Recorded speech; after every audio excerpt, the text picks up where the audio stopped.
Okay, ladies and gentlemen, we are still at Convexity, the blockchain hub. So we've been able to have a discussion with the co-founder, that's Owunubi Adedeji. So we are with the CTO of Convexity, with Charles Okarformbah. Charles, how would you say about Convexity? How do you see it? How do you see the vision of Convexity?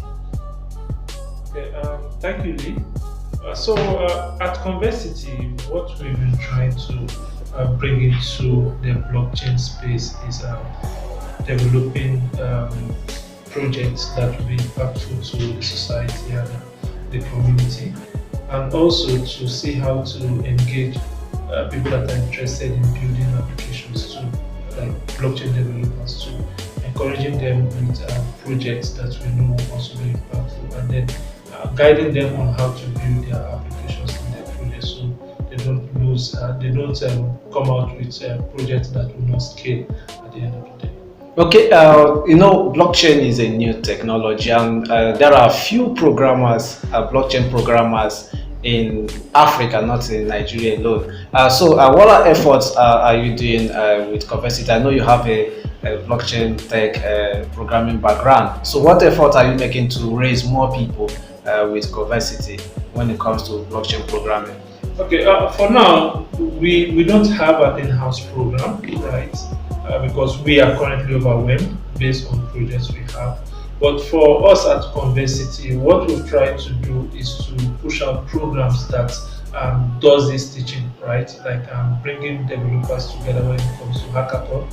And what we've also found out is that people want to learn, but they don't really have that space to learn. So we also encourage those that are quite knowledgeable to come to the hub and then do what we call peer programming or peer coding, right?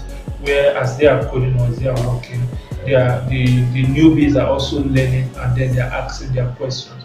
So everything we do here is more of like a community powered project or programs, right? So the ones that are quite knowledgeable, that is the blockchain developers, come around, they can work because it's a blockchain hub, and then by so doing they are also interacting with those that are still trying to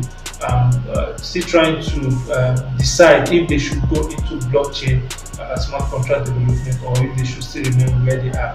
And so far so good. We've seen a lot of them still trying to move away from what they know to the new technology, which is blockchain development and that development.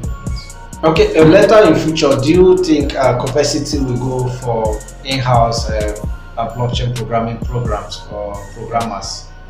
Well, that's a possibility. Yes, we can, but for now, we are still in the making because we are just starting, right? And we're already overwhelmed with projects. So that is a future plan for us.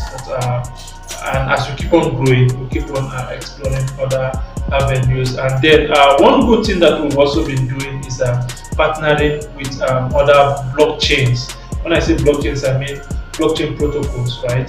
So that with their resources, we can use it to also encourage developers that are still working in the space, or those that are still yet to decide. So they are incentivized to want to learn how to be a blockchain programmer, or to want to learn the blockchain itself. And then we have a kiddies program, right? So we are more of like trying to catch them young. So as they grow, they move into the space and they do things themselves.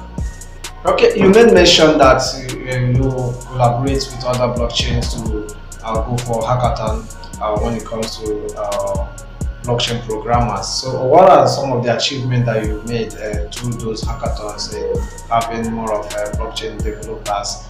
We are just paying more attention when it comes to blockchain developers, because we know we have few of them over here in Africa. When you talk about blockchain programming, you see the likes of India, China, and all the rest of them. So how far has those hackathons gone in realizing that? Okay, well, for based on one that we have actually engaged in with the devs in-house here, even though they didn't come out top, it gave them an idea of which blockchain to focus on and which to leave, right? Because the community is quite important when you need to get engaged in the blockchain system or develop dApps.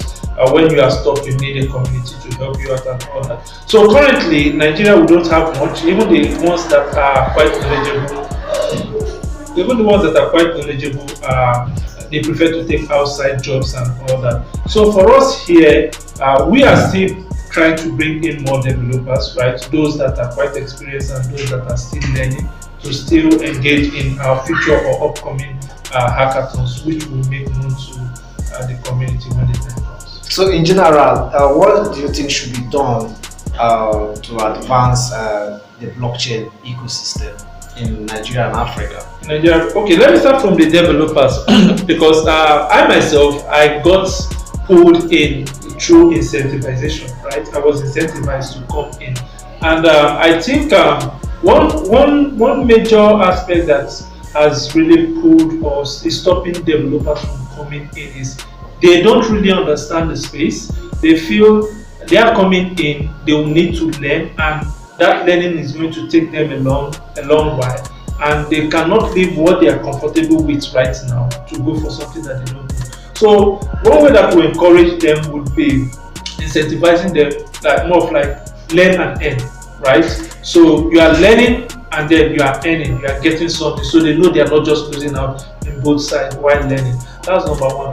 Number two, for the whole space in general, the government actually still needs to play down on their clamp on the crypto space and the traditional finance, right? Because that blockage is quite affecting a whole lot of projects. Now there are some projects that are not just cryptocurrencies, but they are providing solutions like what we are doing with chat.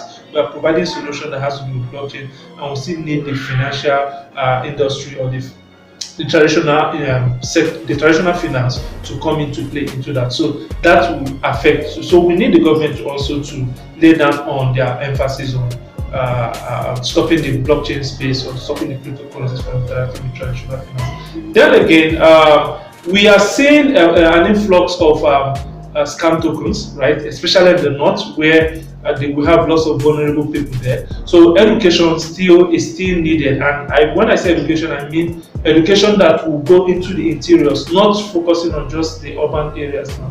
Interiors to educate them that it's not everything that you see that you put your money into, else you get bumped. So I think for me that is a key factor to boosting the ecosystem down here in Nigeria. Okay, lastly, I have one final question for you. Seeing what Convexity, the blockchain hub in Nigeria, is really doing, how do you see the future of this blockchain hub?